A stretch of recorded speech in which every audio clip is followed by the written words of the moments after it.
तो इस वीडियो में हम बात करेंगे कि अभी लास्ट के जो 20 डेज़ आपके पास बचे हैं, उसमें आपकी अप्रोच सीसेट पेपर को लेके क्या होनी चाहिए, आपका डेली शेड्यूल क्या होना चाहिए, आपका मॉक टेस्ट आपको जो लगाने हैं, कौन सी कोचिंग के लगाने हैं, कितने मॉक टेस्ट लगाने हैं, राइट?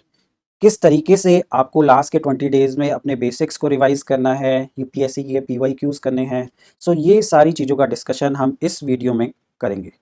राइट, इसमें मैं आपको आपका डेली रूटीन बताऊंगा, टेस्ट किस दिन लगाना है, आपको कितने बजे लगाना है, ये सारी इंफॉर्मेशन आपको इस वीडियो में दी जाएगी।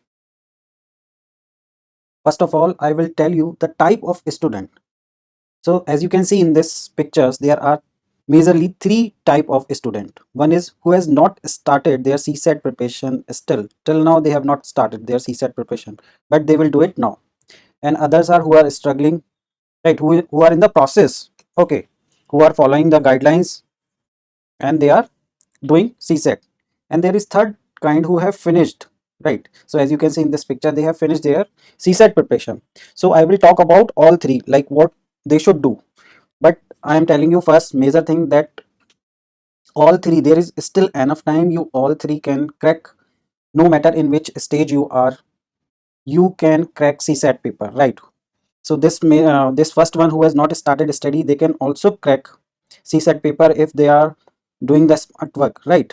And this struggling are the best one, because why I am saying this is the best one, because they are continuously trying, right? They are continuously improving their CSAT or GS even, right? So these are the people who have finished. They are like they will become overconfident, because the last moment, the last month, last 20 days are very important, right? So no matter how many times you have finished your syllabus, you should still keep doing revisions, keep reading, right? Keep solving the mock test. So this thing they should do. If they are not doing that, so in the last moment, so what will happen in the exam? They will do blunder. So these are the people who was studying or still studying, right? And these are the people who are not able to study because of some reason, because maybe they was busy in some their graduation exams, or some was busy in GS preparation, right? So there are many reasons, or they may have their own personal reason. Personal reason could be like they are not, as you can see, they are not able to control their mind, so they are busy in YouTube, Twitter, right, Facebook, Telegram, so in all those things. But still, if they follow some guidelines, so they can also crack the CSAT paper, right? So what each one should do, we will talk about it in a आगे वाले PPTs में हम बात करेंगे कि इन सब को क्या करना चाहिए. So this is for all kind of student, no matter you are in which state of your study. आप किसी भी स्टेज में हो, आपको ये जो मैं बता रहा हूँ, ये आपको फॉलो करना चाहिए. This is one very important thing, जो मैंने बहुत सारे स्टूडेंट से बात करी है, उनमें पाया है कि that they have a blender mindset, right? So their mindset itself is a blender. So in the exam also they will create a blender, right? So at last what will happen? They will create a blender with their GS paper also and with CSAT paper also. And in this process, what will happen? They will blender with their attempt of UPSC, right? And they will waste 2 year here minimum. If they are doing blender here, even if they rectify those mistake in the next year, still they will be 2 year behind the process, right? So what is that mindset? I have seen many students, what they do, they think कुछ और अच्छा material मिल जाए. This, they are continuously searching for some good material. They are searching on the YouTube, they are searching on the Telegram, right? So digitally they are searching, and they are also visiting the Xerox center, they are visiting the book center, right? So they are searching on every possible place. They are even searching in friend's house, right? So they think that whatever the material they are having, that is not sufficient. So they continuously in a search process, right? So what this kind of people do, they are continuously searching, right? They are not reading, no matter उनके पास रामायण भी रखी है, महाभारत भी रखी है, सब कुछ उनके पास है, but still they will search. Okay, so this is their mindset. The second is what they do. They think that I have books, or I have saved the video, or I have purchased the book, or I have Xerox, right?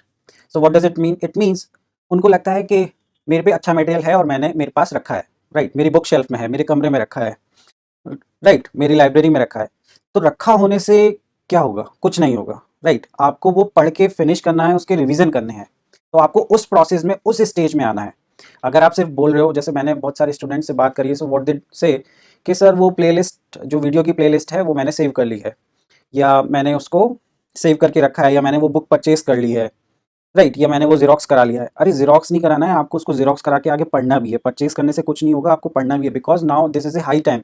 If you are not doing it now, तो फिर कब करोगे? फिर तो अगले साल ही होगा, इस साल तो नहीं हो पाएगा अगर अभी नहीं पढ़ रहे हो। ठीक है? तो आपको इसमें अभी ही पढ़ना है, जो भी आपके पास मटेरियल है, जो भी आपने खरीद के रखा हुआ है, जिसको आप सोच रहे हो मैं करूँगा, करूँगा, उसको अभी ही फिनिश करके ख़त्म करना है, right? And this is the third point, these are 2 point, this is third point. उनको क्या लगता है कि sir now I have so many material, अब मैं ये पढ़ूँ कि वो पढ़ूँ, क्या-क्या करूँ, राइट? सो इससे क्या होता है कि उनको टेंशन हो जाती है, they get panic, right? Anxiety हो जाती है, कन्फ्यूजन क्रिएट हो जाता है, and they feel themselves as they are overburden, right? So देखो, ये एग्ज़ाम में आपको प्रिपरेशन तो ऑर्गेनाइज़ करनी ही पड़ेगी। If your study is not organise, तो फिर आपको कॉन्फिडेंस नहीं आ पाएगा, राइट? और अगर आपको कॉन्फिडेंस नहीं आएगा, तो आपके चांसेस रिड्यूस होते जाएंगे एग्जाम को क्रैक करने के, राइट? सो आपको टेंशन हो रही है, टेंशन सबको होती है, you are not the only one who is having tension, right? Panic सब होते हैं, एनजाइटी भी सबको होती है, ठीक है? कन्फ्यूजन सबको रहता है। आप टीचर से बात करिए, फ्रेंड से बात करिए, राइट? कन्फ्यूजन को दूर करिए। आपको पढ़ना तो है ही, आपको जीएस भी पढ़ना है, सी सेट भी पढ़ना है, राइट? तो आपने देखा होगा आजकल जो लोग हैं वो सी सेट की वजह से प्रीलिम्स को क्लियर नहीं कर पाते हैं। Now GS is not the main reason, CSAT is the main reason, right? So CSAT पे तो आपको फोकस करना ही है। अगर आप नहीं कर रहे हैं, तो फिर तो आप सोच लीजिए आप किस डायरेक्शन में जा रहे हैं, ठीक है? आप खुद को खाई में धकेल रहे हो, राइट? तो आपको ये जो सारी चीज़ें आपको होंगी, टेंशन हो रहा है, आपको एंजाइटी हो रही है, कन्फ्यूजन हो रहा है, इससे आपको डरना नहीं है, इसको ओवर पावर करना है। क्योंकि अगर आप इन चीज़ों से डर जाओगे, फिर तो आपका टाइम खराब हो ही गया, राइट? तो पहले भी आपके पास कुछ नहीं था, आगे भी कुछ नहीं होगा ऐसे तो, राइट? तो आपके पास खोने को कुछ है ही नहीं। ओके, तो आपको तो इससे बिल्कुल भी नहीं डरना है। नो मैटर कितनी आपको प्रॉब्लम आ रही है, आप कौन सी सिचुएशन में हो, आपको उसको ओवर पावर करना ही होगा, तभी ये एग्जाम निकलेगा, राइट? तो उसके लिए कोई और आके नहीं कराएगा, आपको ही एफर्ट करने हैं। हम आपको सिर्फ गाइड कर सकते हैं, हम आपको सिर्फ बता सकते हैं, राह दिखा सकते हैं, पर आपको चलना खुद पड़ेगा, ठीक है? So these are the blunder mindset. तो ये एग्जाम में ब्लंडर करेंगे अगर आप इसमें से कुछ भी ऐसा कर रहे हो, राइट? और आपको ये एग्जाम अगर क्लियर करना है, तो आपको ये सब नहीं करना है। Now I have seen many people who से कि सर मूड रिफ्रेश कर लेता हूँ, उसके बाद पढ़ूंगा, राइट? तो उनका मूड ही रिफ्रेश नहीं होता है। सो मूड रिफ्रेश करने के लिए उनके पास क्या क्या तरीके हैं, आपको सुन के हंसी आएगी, मुझे खुद आती है। उनको लगता है कि let's watch some Instagram reel, right? वो इंस्टाग्राम पे रील देखते हैं, या यूट्यूब पे रील देखते हैं, ठीक है? नहीं तो नेटफ्लिक्स पे जाके कोई सीरीज़ देखते हैं, राइट? प्राइम पे जाके कोई सीरीज़ देखेंगे, आजकल तो इतने सारे हो गए हैं, किसी पे भी जाके कोई सीरीज़ देखेंगे, और उनको लगेगा कि ये देख के मेरा मूड रिफ्रेश हो जाएगा, उसके बाद मैं पढ़ने बैठूंगा या पढ़ूंगी, राइट? या वो क्या बोलते हैं कि sir there is lot of things, तो मुझे इससे टेंशन हो रहा है, तो अब मुझे टेंशन हो गया है, तो अब मैं पढ़ नहीं सकता हूँ, तो सबसे पहले तो मुझे टेंशन को दूर करना पड़ेगा। तो टेंशन को दूर करने के लिए मुझे ऐसा करता हूँ, या तो मैं मतलब I should go for some entertainment, right? So entertainment के लिए या तो मुझे दोस्तों के साथ कुछ गॉसिप करनी पड़ेगी, या फ़ोन पे बातें करनी पड़ेगी, या मेरे को पार्टी पे जाना पड़ेगा, right? Because I need a refreshment. Refreshment they need, why they need refreshment? क्योंकि उनको टेंशन हो गई है। रिफ्रेशमेंट इसलिए नहीं चाहिए उनको कि वो बहुत पढ़ लिए हैं, ठीक है? उसके बाद का नहीं है ये, राइट? एक होता है कि आपने बहुत पढ़ रहे हैं सुबह से लेके शाम तक, so now you need a relax time, right? So before even studying, उनको टेंशन हो गई है, उनको उस टेंशन को दूर करने के लिए रिफ्रेशमेंट चाहिए, राइट? तो उसके लिए वे एंटरटेनमेंट करते हैं। तो एंटरटेनमेंट करने के लिए उनके पास, जैसे मैंने बताया, रील्स देख रहे हैं, ठीक है? या कोई सीरीज़ देख रहे हैं, राइट? फेसबुक पे हैं, या चैटिंग कर रहे हैं, राइट? तो वो क्या बोलते हैं कि सर मैं मूड बना रहा हूँ पढ़ने का, राइट? मैं मूड बना लेता हूँ, बिकॉज़ मुझे टेंशन हो रही है। क्योंकि अगर मैं ये सब नहीं करूँगा, तो मेरा मूड कैसे बनेगा, और अगर मेरा मूड नहीं बनेगा, तो मैं पढ़ूँगा कैसे, right? So what is this mindset? This is blunder mindset, right? Because अगर आप ये सब कर रहे हो, अगर आपके पास भी यही सारे एक्सक्यूज़ आप यूज़ करते हो कि सर मैं मूड रिफ्रेश कर लेता हूँ, मूड बना लेता हूँ, बिकॉज़ अगर आप अभी नहीं पढ़ोगे, तो कब पढ़ोगे, राइट? तो अभी तो आपको ये सारी चीज़ें भूल जाना है, अपने गोल को देखना है, what you want to become, आपको क्या करना है। नो मैटर आप बोलो कि मेरी ये तैयारी नहीं हुई है, वो नहीं हुई है, वो बाकी है, ये बाकी है, वो ठीक है, पर आपके पास जो टाइम है, उसको आप कैसे यूटिलाइज़ कर रहे हो, राइट? तो आपके पास जो अभी जितने भी दिन बचे हैं, उनको तो बहुत अच्छे से यूटिलाइज़ करना है, राइट? तो आपको इन सारे माइंडसेट से बाहर आना है। इन सब माइंडसेट से बाहर आने के लिए आपको क्या करना है, आपको अपने गोल के बारे में सोचना है। आपका गोल क्या है? आपको बस वही बोलना है, आपका गोल है मुझे आईएएस बनना है, ठीक है? तो आपको अपने आप को यही बोलना है कि मुझे आईएएस बनना है, राइट। अगर आप अपने गोल पे फोकस करोगे तो ये जो आपका माइंड और बॉडी जो एक्सक्यूज ढूंढता है आप उस पर ओवर पावर कर पाओगे, ठीक है। देखो, हर चीज की प्रायोरिटी होनी चाहिए। कई बार हमें क्या लगता है, priority is not separate, priority comes with timing, right. एक टाइम पे कोई एक प्रायोरिटी होती है। जैसे मैं आपको बताऊं, एग्जांपल देता हूं, जैसे अब आफ्टरनून हो गया है या मॉर्निंग है, तो आपका ब्रेकफास्ट का टाइम है, ठीक है। तो वहाँ पे प्रायोरिटी क्या हो जाएगी कि आप ब्रेकफास्ट करोगे, राइट। नाइट हो रही है, तो नाइट में क्या करते हैं लोग बाग, सोते हैं, तो वहाँ पे आपकी प्रायोरिटी क्या होगी कि I will sleep. So similarly there should be a time for study. जब वो स्टडी का टाइम है तो उस समय आपकी प्रायोरिटी होनी चाहिए कि दिस टाइम मैं अभी कोई रिफ्रेशमेंट नहीं करूँगा, किसी से बात नहीं करूँगा, कोई मूड बनाने नहीं जाऊँगा, ठीक है, कोई चाय पीने नहीं जाऊँगा, अभी मुझे पढ़ाई करनी है because this is a time of study. तो आपको इस ये माइंडसेट रखना है, तभी आपकी पढ़ाई हो पाएगी, राइट। अगर आपको अपना गोल क्लियर नहीं दिखेगा, आप उसके प्रति मोटिवेटेड नहीं होगे, तो आपका माइंड और बॉडी ऐसे ही एक्सक्यूज़ ढूँढते रहेंगे और इस वजह से आपके अटेम्प्ट्स खराब हो जाएँगे। तो आपको ये नहीं होने देना है, आपको इसको रोकना है। Okay. So now let's talk about what is the nature of the exam, right. मैंने यहाँ पे देखिए कुछ पॉइंट नोट डाउन किए हैं कि आप समझ पाएँ कि क्या डिफरेंस है जीएस के पेपर में और सीसेट के पेपर में, राइट। तो उनकी अप्रोच अलग कैसे होती है। जैसे आप देखिए जीएस में क्या होता है कि आप बहुत सारे क्वेश्चंस के जो आंसर है वो आप गैस कर सकते हैं, ठीक है। तो यहाँ पे आप गैस करके आंसर कर सकते हैं, बट सीसेट में आप गैस नहीं कर पाएंगे। तो सीसेट में ये जो गैस वर्क है ये बिल्कुल काम नहीं करता है, इसीलिए सीसेट में लोग ज़्यादा फेल होते हैं, ठीक है। जीएस में गैस वर्क काम कर जाता है, इसलिए आपने देखा होगा बहुत सारे लोग बोलते भी हैं कि मेरा जो गैस होता है वो हमेशा सही निकलता है। तो आपने ऐसे बहुत सारे लोग देखे होंगे, पर सी सेट में उन्हीं लोगों का गैस काम नहीं करेगा, ठीक है। तो सेकंड पॉइंट आप देखिए यहाँ पे जीएस में क्या होता है कि एलिमिनेशन जो टेक्निक है वो काफ़ी रोल प्ले करती है। आजकल ये बात सही है कि यूपीएससी ने 1 पेयर 2 पेयर वाले क्वेश्चंस दे रहा है जहाँ पे एलिमिनेशन टेक्निक को यूज़ करना बहुत हार्ड हो जाता है, बट फिर भी कुछ हद तक कुछ क्वेश्चंस ऐसे आते हैं, इवन 1 पेयर 2 पेयर में भी आप एलिमिनेशन टेक्निक का कुछ हद तक यूज़ कर सकते हैं। बट सीसेट के पेपर में आप एलिमिनेशन टेक्निक को यूज़ नहीं कर पाएंगे। तो एलिमिनेशन का टेक्निक का यूज़ करके भी आप आंसर नहीं फाइंड आउट कर पाएंगे। आप आरसी में कुछ हद तक इसको यूज़ कर पाएंगे, अदरवाइज एलिमिनेशन टेक्निक का यूज़ सीसेट में आप नहीं कर पाएंगे। अगर थर्ड डिफरेंस हम देखें कि जीएस का कोई टॉपिक है तो आप उसको एग्जाम से 1 घंटे पहले, 1 दिन पहले भी पढ़ सकते हैं, लेकिन सी सेट की तैयारी किसी भी टॉपिक की, ना तो क्वांट की, ना एलआर की, ना आरसी की तैयारी आप 1 दिन पहले या 1 घंटे पहले नहीं कर सकते हैं, because this paper, CSAT paper is all about practice. So this paper is all about practice, right. CSAT is all about practice, ठीक है। तो प्रैक्टिस से मतलब क्या होता है कि आप डेली डेली उसको करेंगे तो ही आप उस चीज में एक्सेल कर पाएंगे, ठीक है। द नेक्स्ट डिफरेंस इज कि जो जीएस का पेपर है आप उसको एंजाइटी प्रेशर में भी सॉल्व कर सकते हैं, ठीक है, क्योंकि एग्जाम में बाय डिफॉल्ट है एंजाइटी प्रेशर आप पे बहुत ज़्यादा रहेगा। पर सीसेट में आप फिर भी उस प्रेशर को फेस करते हुए, उस एंजाइटी में रहते हुए जीएस के क्वेश्चंस को सॉल्व कर सकते हैं। मिस्टेक्स होती है पर जीएस में फिर भी कम मिस्टेक्स आप करोगे। पर सीसेट के पेपर में क्या होगा कि आप क्वेश्चंस पढ़ोगे, क्वेश्चंस आपको समझ ही नहीं आएगा, आपको लगेगा आपने क्वेश्चंस पढ़ा ही नहीं है। तो सेकंड पेपर जो सीसेट है उसमें आपका जो माइंड है वो बहुत ज़्यादा कूल एंड काम होना चाहिए, ठीक है, तभी आपको क्वेश्चन समझ में आएंगे। अदरवाइज आपको लगेगा कोई क्वेश्चन परमुटेशन कॉम्बिनेशन से आया है, मैंने बहुत करा हुआ है, लेकिन आपसे वहाँ पे सॉल्व नहीं होगा, और जब आप उसको घर आके देखेंगे तो आपको लगेगा अरे यार ये तो बहुत ईजी क्वेश्चन था, ठीक है। आरसी का पूरा आप पैसेज पढ़ लेंगे, आपको लगेगा आपने पढ़ा ही नहीं है, आप दोबारा पढ़ेंगे फिर आपको लगेगा आपने पढ़ा ही नहीं है पैसेज, आपको उसका कुछ भी याद नहीं रहेगा।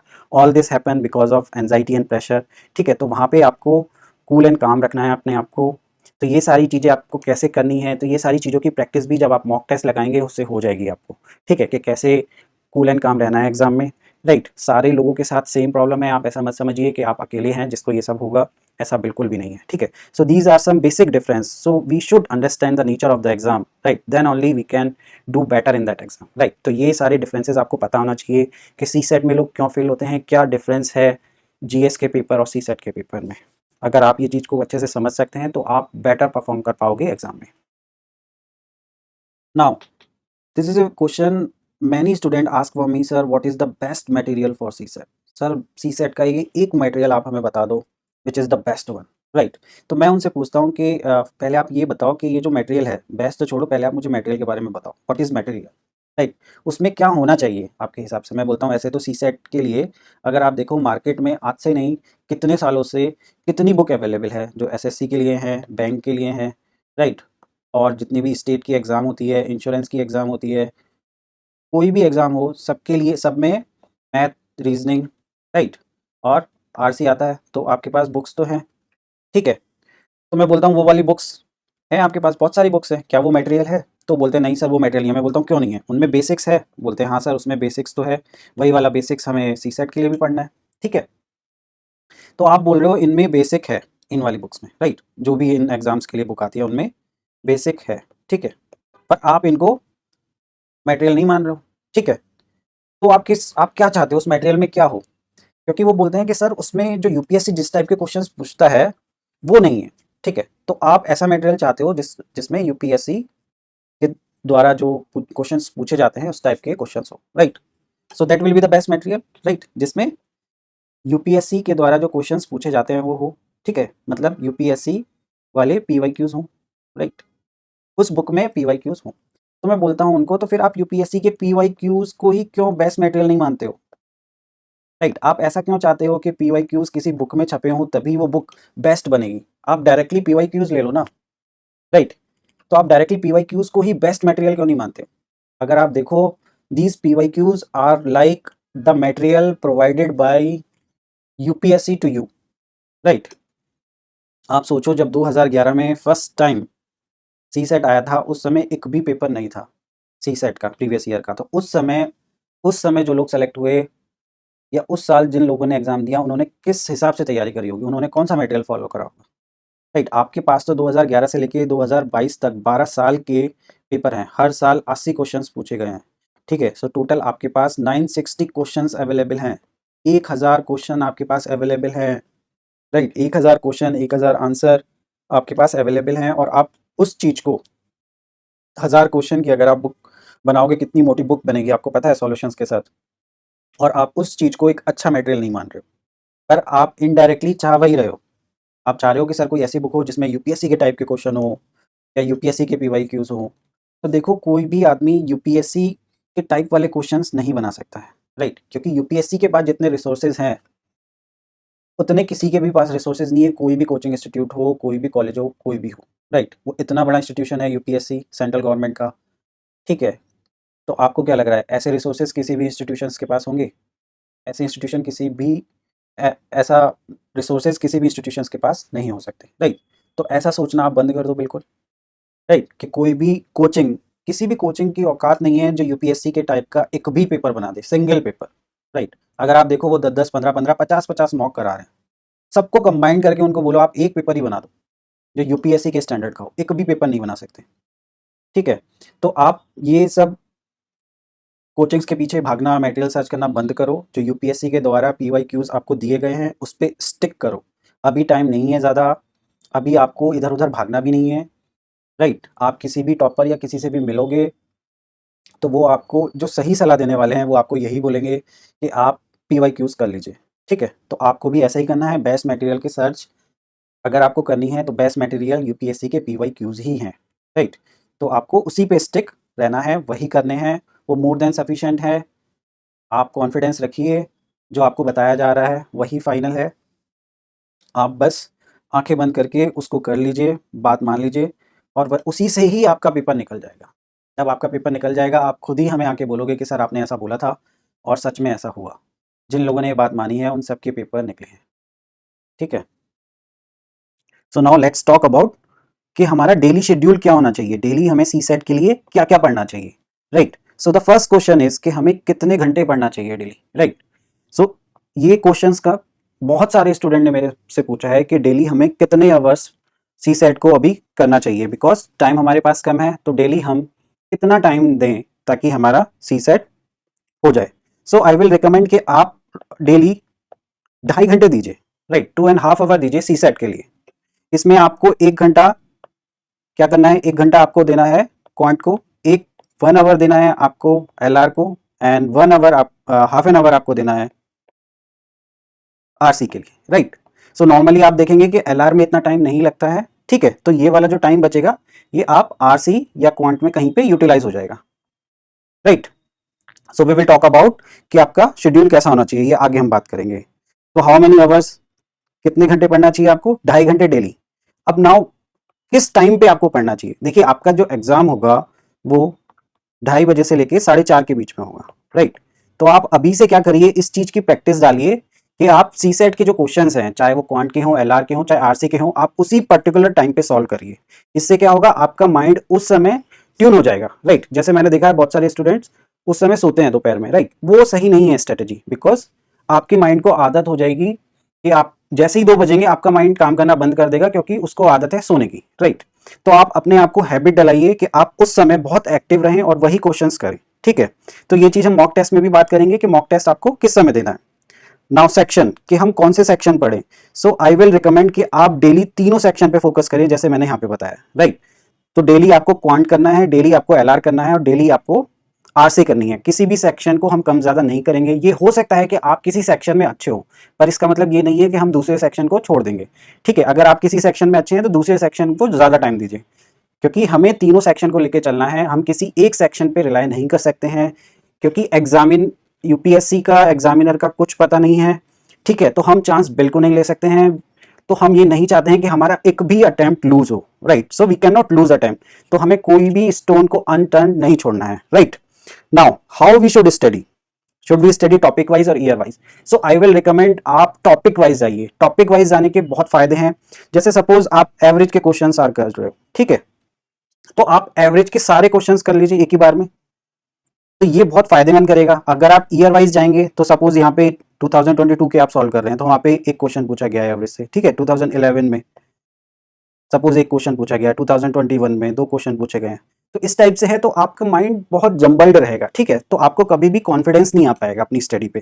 तो आपको कॉन्फिडेंस आपकी स्टडी पे तभी आएगा जब आप उसको टॉपिक वाइज सॉल्व करेंगे। जैसे आपने एवरेज फिनिश कर लिया सपोज आज, कल आप रेशो फिनिश कर लेते हैं, ठीक है, परसों आप परम्यूटेशन एंड कॉम्बिनेशन फिनिश कर लेते हैं, ठीक है। तो इससे आपको ये भी पता लगेगा कि over the period of time किस टाइप के क्वेश्चंस एग्जामिनर के द्वारा उस पर्टिकुलर टॉपिक से पूछे गए हैं, और कैसे कोई क्वेश्चन इवॉल्व हुआ है over the period of time. क्या डिफिकल्टी लेवल बढ़ा है या उसी डिफिकल्टी लेवल के आ रहे हैं, लैंग्वेज कैसी आ रही है। तो ये सारी चीजों का फायदा आपको तभी होगा जब आप उनको टॉपिक वाइज सॉल्व करेंगे, ओके। तो आपको ये चीजें तो पता लग गई। अब आपको ये करना है कि आपको इनको अप्रोच कैसे करना है, डेली किस तरीके से आपको पढ़ना है। तो डेली देखिए आपको कैसे करना है, मैं आपको एग्जाम्पल देके बता रहा हूं। सपोज आप आज परसेंटेज सॉल्व करते हैं, ठीक है, तो आपने परसेंटेज टॉपिक लिया, तो आप क्या करिए, परसेंटेज का बेसिक्स पढ़ लीजिए, ठीक है।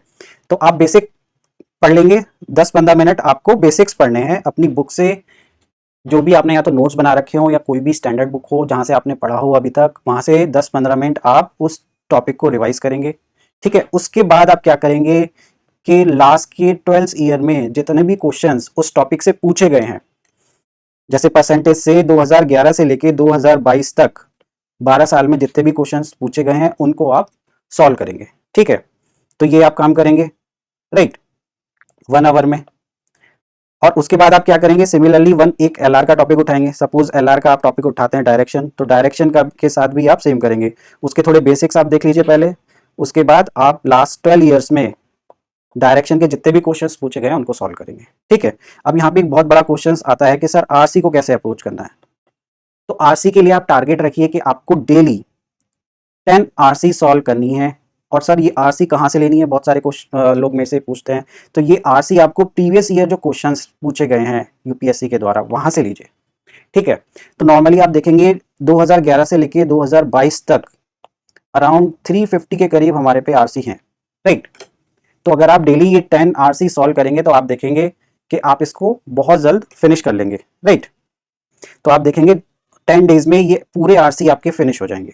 तो हमारा यहाँ पे टारगेट और गोल यही है कि आप 10 दिन में जितने भी पीवाईक्यूज हैं यूपीएससी के द्वारा पूछे गए हैं वो आप सारे फिनिश कर लें, ठीक है। तो आप अगर ये जो मैं आपको स्ट्रेटेजी बता रहा हूँ, ये जो आपका डेली शेड्यूल मैं आपको बता रहा हूँ, अगर आप ये फॉलो करते हैं तो 10 डेज में आपका पूरा पीवाईक्यूज फिनिश हो जाएंगे।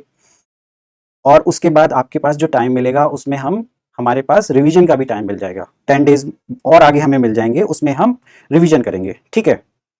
तो आप इस चीज को फॉलो करिए। और हमें डेली शेड्यूल में एक चीज और करना है, हमें मॉक टेस्ट भी करने हैं। तो मॉक टेस्ट के बारे में मैं डिटेल में आगे वाली स्लाइड्स में बताऊंगा।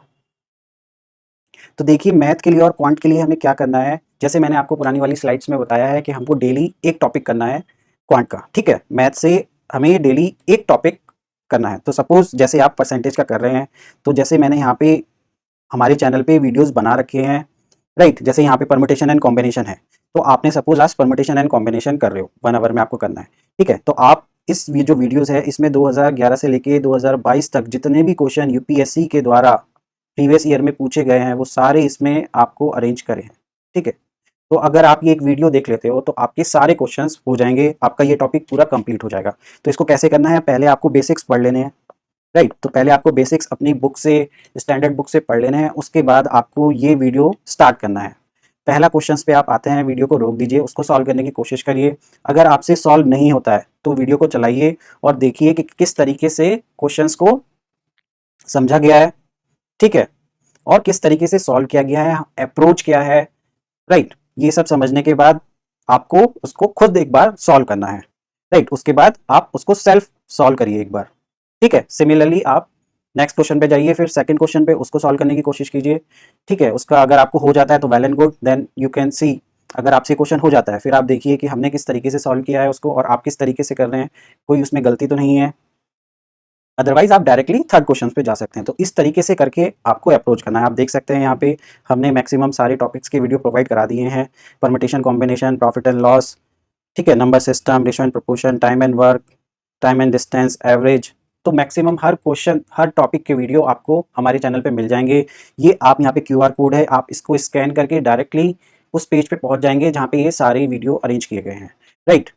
तो ये आपके लिए बिल्कुल एक रेडी है प्लेटफॉर्म जहाँ पे आप जाके अपनी स्टडी को बहुत ज़्यादा बूस्ट कर सकते हैं और इससे आपको एग्जाम निकालने में बहुत फ़ायदा होगा।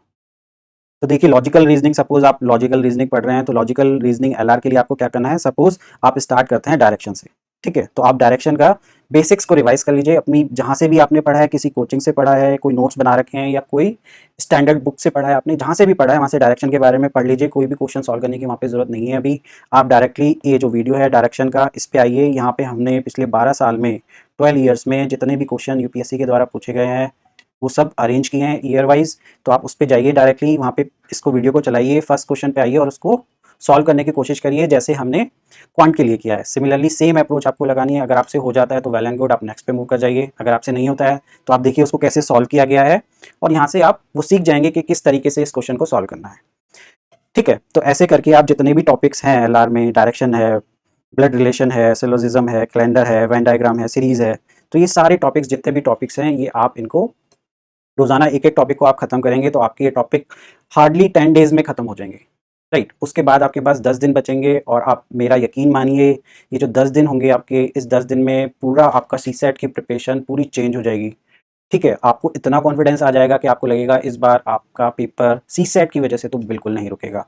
और आप जानते भी हैं कि आजकल का जो टाइम चल रहा है उसमें मैक्सिमम लोगों का जो प्रीलिम्स क्लियर नहीं होता उसका रीज़न जीएस नहीं होता है, उसका रीज़न सी सेट होता है। इस साल भी सी सेट का पेपर ऐसी ही उम्मीद है कि टफ ही आएगा, तो उसके लिए आपको बहुत तैयार रहना है। तो आप ये वाले जो प्रीवियस ईयर के क्वेश्चंस हैं इनको तो बिल्कुल भी नहीं छोड़ना है, राइट। अब आरसी के लिए हमें क्या करना है, जो रीडिंग कॉम्प्रिहेंशन है, जो पैसेज है, उसके लिए क्या करना है। सो इसके लिए हमारे चैनल पे वीडियोस नहीं है अभी, लेकिन इसके लिए आपको क्या करना है, जो आपको बेसिक, जैसे देखिए आप रीडिंग कॉम्प्रिहेंशन क्या है, रीडिंग कॉम्प्रिहेंशन में नॉर्मली अजम्पशन बेस्ड क्वेश्चन आते हैं, inference, crux, right, this type के क्वेश्चंस आते हैं। तो सबसे पहले तो आप इनकी बेसिक आपको डेफिनेशन पता होना चाहिए कि अजम्पशन क्या होता है, इन्फ्रेंस क्या होता है, क्रक्स क्या होता है, टाइटल क्या होता है, किसी पैसेज का अगर कोई टाइटल पूछा है तो ये आपको बेसिक चीज़ें पता होनी चाहिए। उसके बाद आपको क्या करना है, जो प्रीवियस ईयर के जो क्वेश्चंस यूपीएससी के द्वारा पूछे गए हैं वही इसमें भी सॉल्व करना है लास्ट 12 ईयर के लिए। इसके लिए आप कोई भी बुक ले लीजिए जहाँ पे प्रीवियस ईयर के क्वेश्चंस दिए गए हों। ऑनलाइन आप डाउनलोड भी कर सकते हैं प्रीवियस ईयर के क्वेश्चन पेपर, वहाँ से आप सॉल्व कर सकते हैं। तो आप इसको, इसमें डेली क्या टारगेट है, डेली आपको इन पैसेजेस सॉल्व करने हैं, ठीक है। देखिए मैं आपको बहुत ज़्यादा कैलकुलेट करके हर चीज़ बता रहा हूँ। आप पैसेज करेंगे तो आपका 10 दिन में आप ये पूरा कंप्लीट कर पाएंगे, राइट।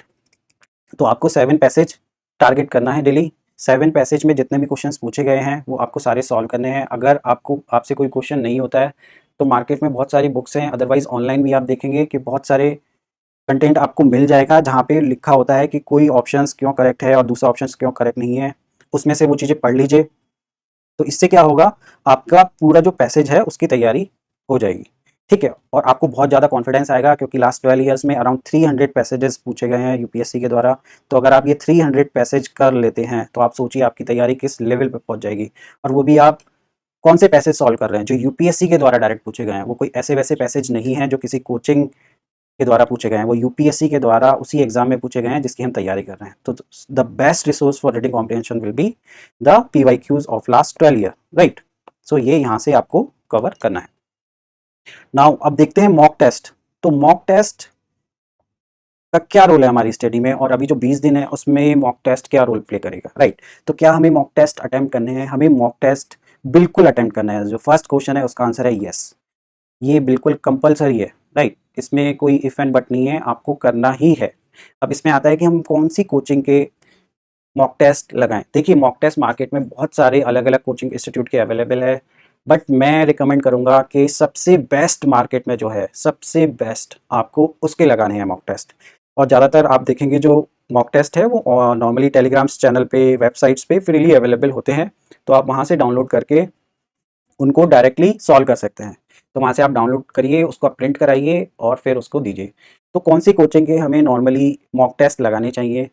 तो देखिए इसमें मैं आपको personally, this is my personal opinion, मैं किसी कोचिंग से एसोसिएटेड नहीं हूँ, बट आई पर्सनली फील कि आप विजन आईएएस के जो मॉक टेस्ट हैं वो लगाइए, वो मार्केट में अभी बेस्ट हैं, राइट। तो आप ये मॉक टेस्ट लगाइए। I am talking about CSAT, right. हमें किस दिन लगाना है मॉक टेस्ट? तो मॉक टेस्ट आपको हर ऑल्टरनेट डेज पे देने हैं। कौन से दिन पे देने हैं? ऑल्टरनेट डे पे आपको सी सेट का मॉक टेस्ट देना है। जो आपका वो जो 2.5 आवर का मैंने स्टडी बताई है अभी पहले, वो तो आपकी कंटिन्यूसली साथ में चलेगी ही 10 दिन तक, उसके साथ साथ ही मॉक टेस्ट भी चलेगा, राइट। तो दोनों में कंफ्यूजन नहीं होना है कि पहले हमें वो फिनिश कर लेना है उसके बाद मॉक टेस्ट लगाना है, ऐसा बिल्कुल नहीं है। दोनों को साथ साथ में करना है, क्योंकि अभी बस एग्जाम आ ही गया है, अब हम और वेट नहीं कर सकते हैं, ठीक है। तो आपको बहुत जल्दी से सब करना है। तो ऑल्टरनेट डेज पे आपको एक मॉक टेस्ट लगाना है, ठीक है। मैं पूरा डिटेल में बात करूंगा किस टाइम पे लगाना है, सारे क्वेश्चंस के आंसर। सो टोटल हमें कितने मॉक टेस्ट अटेम्प्ट करने हैं? सो टोटल हमें अराउंड 10 मॉक टेस्ट तो देने ही है। कितने? 10, ठीक है। टोटल 10 मॉक टेस्ट तो आपको देने ही है, this is compulsory, right, before the exam. Now what should be the timing? Timing should be like कि आपको एग्जाम का जो टाइमिंग है 2:30 बजे से लेके 4:30 बजे तक, उसी टाइम पे मॉक टेस्ट देना है, ठीक है। तो ये जो टाइमिंग है आपको इसी टाइम पे डेली मॉक टेस्ट देना है। जिस दिन आपका मॉक टेस्ट रहेगा उस दिन आपकी स्टडी का टाइम आप उसके अकॉर्डिंगली अरेंज करना है, ठीक है। तो आपको कितने घंटे का, आपको प्रॉपर 2 आवर्स का टेस्ट देना है, ठीक है। आपको ना तो इससे 5 मिनट ज़्यादा होना चाहिए ना कम होना चाहिए, आपको पूरे 2 घंटे बैठना है, ठीक है। इसमें ऐसा भी नहीं करना है कि मैंने आधे घंटे बैठ लिया, फिर मैं चाय पी के आ गया, फिर आधे घंटे मैंने टेस्ट दिया, फिर मैंने फ़ोन पे बात कर ली। ऐसा ब्लंडर बिल्कुल नहीं करना है। उसको बिल्कुल जैसा एग्जाम में एनवायरनमेंट होगी, उसी एनवायरनमेंट में वैसा ही एनवायरनमेंट बना के आपको एग्जाम देना है। उसको बहुत सीरियसली होकर देना है, उसको मजाक में नहीं लेना है बिल्कुल भी। उसमें आपको ओवर कॉन्फिडेंट होने की बिल्कुल ज़रूरत नहीं है, ठीक है, ना ही आपको अंडर कॉन्फिडेंट होना है। नाउ आपको कैसे देना है उसको? पेन पेपर पे देना है कि आप मोबाइल पे या लैपटॉप पे या अपने आईपैड पे डाउनलोड कर लिया तब देना है? आपको पेन एंड पेपर पे ही देना है, this is must. Pen and paper पे देना है। जो आपका पेपर होगा क्वेश्चन पेपर, उसका भी जेरोक्स होना चाहिए, हार्ड कॉपी फॉर्मेट में होना चाहिए, ठीक है, हार्ड कॉपी होना चाहिए। उसके लिए आप जेरोक्स करा लीजिए, जेरोक्स 1 रुपये का होता है, ठीक है, तो वो बहुत चीप होता है। तो इतना आप कर सकते हैं और ये आपको करना ही है। अब देखिए बहुत सारे लोगों को मैंने देखा है कि वो एसी में बैठ के टेस्ट देते हैं, ठीक है। अब देखिए एग्जाम में तो आपको एसी नहीं मिलेगा, तो बहुत ज़्यादा कंफर्ट होकर टेस्ट देने की कोशिश मत करें। आई विल प्रीफर कि अगर आप लोग फैन में बैठ के, नॉर्मल एनवायरनमेंट में बैठ के टेस्ट देंगे तो वो बेस्ट होगा, ठीक है। क्योंकि एग्जाम कि क्या इंफ्रा रहेगा उस समय, कैसा टेबल कुर्सी मिल रहा है आपको, फैन चल रहा है नहीं चल रहा है, क्या कंडीशन है, ये हमें नहीं पता है। तो हमें बिल्कुल नॉर्मल एनवायरनमेंट में देना है कि हमारी बॉडी माइंड, ठीक है, उसके हिसाब से एडजस्ट हो जाए। अब मैंने बहुत सारे स्टूडेंट्स को देखा है कि वो टेस्ट दे देते हैं बट उसके बाद वो रिजल्ट को चेक नहीं करते हैं। आपको चाहे आपके 10 मार्क्स आ रहे हो, 20 आ रहे हो, 50 आ रहे हो, 100 आ रहे हो, कितने भी मार्क्स आ रहे हो आपके, कितने भी क्वेश्चंस आपके गलत हुए हो, आपको अपने मार्क्स कैलकुलेट करना है, ठीक है। मार्क्स आपको एब्सोल्युटली कैलकुलेट करना है, राइट। और इसमें से आपके कितने राइट हैं, कितने आपने राइट करे हैं, कितने रॉन्ग करे हैं, राइट। और फिर फाइनली आपका कितने मार्क्स बनेंगे ये आपको कैलकुलेट करना है। ये बहुत ज़्यादा टाइम नहीं लेता है, पर ये आपको करना ही है। अब देखिए रिजल्ट्स आपका, अब आप इसके बेसिस पे, मार्क्स के बेसिस पे अपने आप पे कोई भी इम्पैक्ट नहीं होने देंगे। आप इसको एज ए थर्ड पर्सन लेना है अपने आप को, ठीक है। इससे ऐसा नहीं सोचना है कि उसके में जो मेरा दोस्त है उसके तो 100 नंबर आ रहे हैं, मेरे 50 नंबर आ रहे हैं इसी टेस्ट में। तो कंपैरिजन बिल्कुल नहीं करना है। ये बहुत आपकी प्राइवेट चीज़ है, आप चाहें तो आप इसको प्राइवेट रखिए ताकि आप पे इसका कोई इम्पैक्ट नहीं आए। ये देखिए आपकी पर्सनल ग्रोथ के लिए है, राइट। आप यहाँ पे किसी से कंपैरिजन नहीं करना है आपको, ये आपकी पर्सनल ग्रोथ के लिए आप मॉक टेस्ट दे रहे हो, राइट। तो इसमें आपको इसका कोई इम्पैक्ट नहीं होना चाहिए, ये सिर्फ हम इसलिए कर रहे हैं कि हम यहाँ से अपनी कमियां फाइंड आउट कर सकें और एग्जाम से पहले वो जो हमारी मिस्टेक्स हम कर रहे हैं उसको ओवरकम कर सकें। देखिए बहुत बार क्या होता है कि आपने आंसर जो है सही निकाला है, ठीक है, आंसर आपने कैलकुलेट सही किया है, बट जब आप ओएमआर शीट में मार्क करने जाएंगे तो वहाँ पे रॉन्ग मार्क हो जाता है ड्यू टू वेरियस रीजन, ठीक है। तो ये बहुत सारी सिली मिस्टेक्स होती हैं, वो सारी चीज़ें आपको अभी ही पता लग जाएंगी, राइट। तो वो बहुत ज़्यादा आपको हेल्प करेगी एग्जाम में। तो उसके बाद आपको क्या करना है, आपका इम्पैक्ट बिल्कुल नहीं होने देना है, एग्जाम मैंने दे दिया, बात खत्म, राइट। उसके बाद आपको उसको एनालाइज करना है कि मैं कौन कौन से ऐसे एरिया हैं जहाँ पे मेरी मिस्टेक्स हो रही है, कौन से मेरे वीक एरिया हैं, ठीक है, कौन से मेरे स्ट्रॉन्ग एरिया है। आपको ये सारी एनालिसिस करनी है। जो आपको वीक एरिया है उसको आप उस टॉपिक को आप रिवाइज करिए, उसके कॉन्सेप्ट पढ़िए, ठीक है। और आप इंश्योर करिए कि नेक्स्ट टाइम में जब आप टेस्ट लिखेंगे तो वो मिस्टेक्स आपसे ना हो, ठीक है। वो जो एरिया के क्वेश्चन है वो आपसे गलत नहीं होने चाहिए। तो ये आपको एनालिसिस करना बहुत ज़रूरी है। जैसे आरसी में आपके अजम्पशन बेस्ड क्वेश्चन गलत होते हैं, कौन से क्वेश्चन आप गलत करते हैं, ठीक है, तो उन पे फोकस करिए नेक्स्ट वाली टेस्ट में, उनके बेसिक पढ़िए। एलआर में आपके कौन से क्वेश्चंस गलत होते हैं, ठीक है, सीरीज़ के क्वेश्चंस गलत होते हैं तो सीरीज़ को रिवाइज करिए, सीरीज़ के थोड़े क्वेश्चंस देखिए और नेक्स्ट टेस्ट में देखिए कि आप क्या वही गलती दोबारा दोहरा रहे हैं, ठीक है। तो एनालिसिस करना बहुत ज़रूरी है, this is the most important thing. अगर आप ये नहीं करते हैं तो ये टेस्ट देने का कोई फ़ायदा नहीं है, ठीक है, क्योंकि आप सेम मिस्टेक बार बार करते रहेंगे, मॉक टेस्ट का जो पर्पज है वो सारा इरोड हो जाएगा, ठीक है।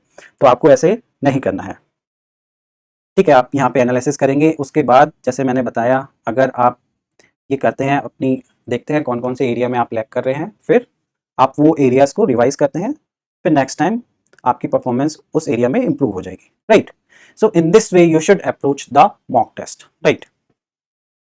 So now what is the key to success, right? So the key to success, as I have written here, the key to success is revision, right? तो जितना मैंने आपको बताया आप डेली शेड्यूल फॉलो कर रहे हो, राइट, और आपने जो मॉक टेस्ट है वो भी आप कर रहे हो जिस तरीके से बताया गया है।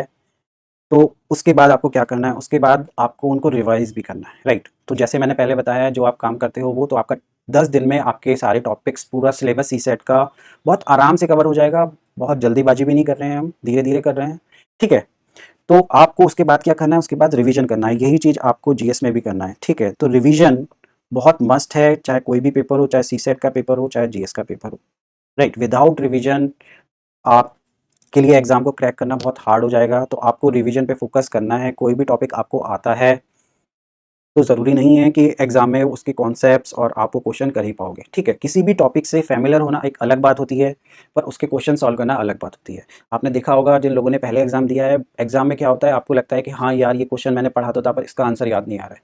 ये थॉट बहुत आता है अंदर से, ठीक है। तो आपको सारे टॉपिक्स ऐसे लगेंगे कि फैमिलियर है, लेकिन मेन चीज़ क्या है, मेन चीज़ ये है कि आप एग्जाम में उस टॉपिक को, उस क्वेश्चन को सॉल्व कर पा रहे हो या नहीं, ठीक है। तो ये कैसे होगा, ये होगा प्रैक्टिस से, राइट। और प्रैक्टिस आप कर पाएंगे जब आप रिवीजन करेंगे, ठीक है। तो यहाँ पे रिवीजन इज द मस्ट, ठीक है। रिवीजन अगर आप देखेंगे तो रिवीजन ही है जो फाइनल चीज है जो आपको ये एग्जाम क्रैक कराने में हेल्प करेगा, ठीक है। तो रिवीजन को करना ही है, राइट, उसको मिस नहीं करना है, ठीक है।